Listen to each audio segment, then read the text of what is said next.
मी भुजबळांच्या मंचावर कधीच जाणार नाही असं ठामपणे सांगणाऱ्या विजय वडेट्टीवारांनी 5 दिवसातच यू टर्न घेतलाय। हिंगोलीतल्या ओबीसी मेळाव्याला विजय वडेट्टीवार हजेरी लावणार आहेत। पण विजय वडेट्टीवारांनी हा घुमजाव का केला पाहूयात या रिपोर्टमधून। भुजबळांच्या मंचावर जाणार नाही म्हणणारे वडेट्टीवार पलटले। टोकाची भूमिका जर मांडत असणार तर आम्हाला त्यांचा विरोध आहे। भुजबळांचा एक फोन अन वडेट्टीवारांचा यू टर्न। मला भुजबळ साहेबांचाही फोन आला। भुजबळ वडेट्टीवार पुन्हा एकाच मंचावर येणार।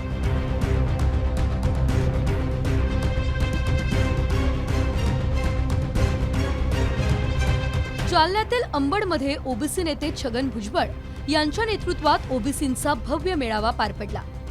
या मेळाव्याला राज्यातील सर्व पक्षीय ओबीसी नेत्यांची उपस्थिती होती। काँग्रेसचे विजय वडेट्टीवार, भाजपाचे आशिष देशमुख, गोपीचंद पडळकर, ओबीसी नेते प्रकाश शेंडगे असे एकापेक्षा एक बडे नेते या मेळाव्याला हजर होते। पण भाव खाऊन गेले ते छगन भुजबळच। आमदारांना गावबंदी, मंत्र्यांना गावबंदी, काय रे महाराष्ट्र तुमच्या 7 बाऱ्यावर लिहून दिला काय रे? पोलिसांना माझं सांगणं आहे, हे गावागावातले जे आहेत गावबंदीचे लावलेले फलक हे ताबडतोब हटवले पाहिजे। ओबीसींच्या हक्कासाठी भुजबळांनी लावलेला आक्रमक सूर आणि त्यांना ओबीसी समाजातून मिळत असलेला पाठिंबा पाहता विजय वडेट्टीवारांनी मात्र भुजबळांपासून 4 हात लांब राहण्याची भूमिका घेतली होती। 2 समाजात फूट पाडणारी विधानं नकोत अशी भूमिका घेत 2 समाजातली दरी आपल्याला परवडणारी नाही असं कारण त्यासाठी वडेट्टीवारांनी दिलं होतं। तर वडेट्टीवारांच्या भूमिकेला भुजबळांनी संयमी प्रतिक्रिया दिली होती। नाही, मला कोणाच्याही भूमिकेला समर्थन नाही। माझी स्वतःची माझ्या पक्षाची भूमिका घेऊनच मी जाणार आहे। मला भुजबळांच्या भूमिकेला मी समर्थन कसं देणार आहे? त्यांच्या भूमिका वेगळी, त्यांचा पक्ष वेगळा, त्यांचे विचार वेगळे आहेत। मी अनेक वर्षापासून ओबीसीसाठी लढणारा कार्यकर्ता आहे। ओबीसीच्या हक्काचं संरक्षण व्हावं, पण इतरांनाही कोणाला त्यापासून दुःख होऊ नये आणि इतरांनाही भावना दुखावल्या जाणार नाहीत ही आमची भूमिका असली पाहिजे। मी एकटा पडलेलो नाही। या राज्यातील ओबीसी समाज पूर्णपणे माझ्या पाठीशी आहे। कुठे मला कोणी बोलवलं तर मी जाणार, मला कोणी नाही बोलवलं तर तुम्ही घ्या, पण ओबीसी बचावचं हे आंदोलन जे आहे हे राज्यभर चालू ठेवा। पण भुजबळांच्या मंचावर जाणार नाही असं ठामपणे म्हणणाऱ्या विजय वडेट्टीवारांनी अचानक यू टर्न घेतलाय। मला भुजबळ साहेबांचाही फोन आला आणि त्यांनी 3-4 वेळा फोन करून आपण बसून ओबीसीच्या हक्कासाठी आपल्यामध्ये कुठेही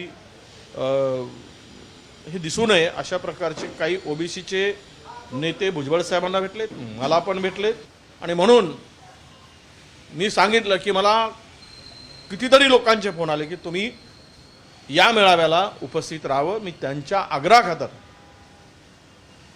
त्या मेळाव्याला मी जातोय। ओबीसींच्या हक्कावर गदा येऊ नये यासाठी आपण पुन्हा भुजबळांच्या मंचावर जाणार असं जरी वडेट्टीवार म्हणत असले तरी त्यामागे वेगळी राजकीय गणित आहे। मराठ्यांना कुणबी प्रमाणपत्राच्या माध्यमातून ओबीसी प्रवर्गातूनच आरक्षण द्या अशी जरांगे पाटील यांची मागणी असली तरी सरसकट सर्व मराठा समाजाला ओबीसीतून आरक्षण देणं सरकारला राजकीय दृष्ट्या परवडणारं नाहीये।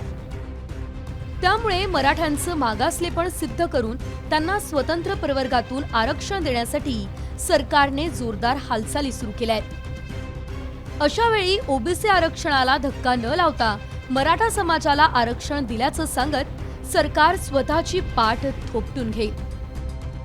तर दुसरीकडे आपल्या लढ्यामुळे ओबीसी आरक्षणाला धक्का लागला नाही असं सांगत ओबीसी नेते सरकारच्या निर्णयाचं श्रेय घेतील। अशा वेळी त्या श्रेयापासून वंचित राहणं राजकीय दृष्ट्या तोट्याचा व्यवहार ठरू शकतो। ही बाब वडेट्टीवार नक्कीच जाणतात। त्यामुळेच उद्या हिंगोलीत होणाऱ्या ओबीसींच्या मेळाव्याला भुजबळांच्या बरोबरीने वडेट्टीवारांचीही उपस्थिती असेल। आता पाहायचं इतकंच आहे की जालन्याप्रमाणेच हिंगोलीत देखील भुजबळ बाजी मारणार की वडेट्टीवारही आपल्या भाषणानं लक्ष वेधून घेणार. ब्युरो रिपोर्ट, साम टीव्ही न्यूज.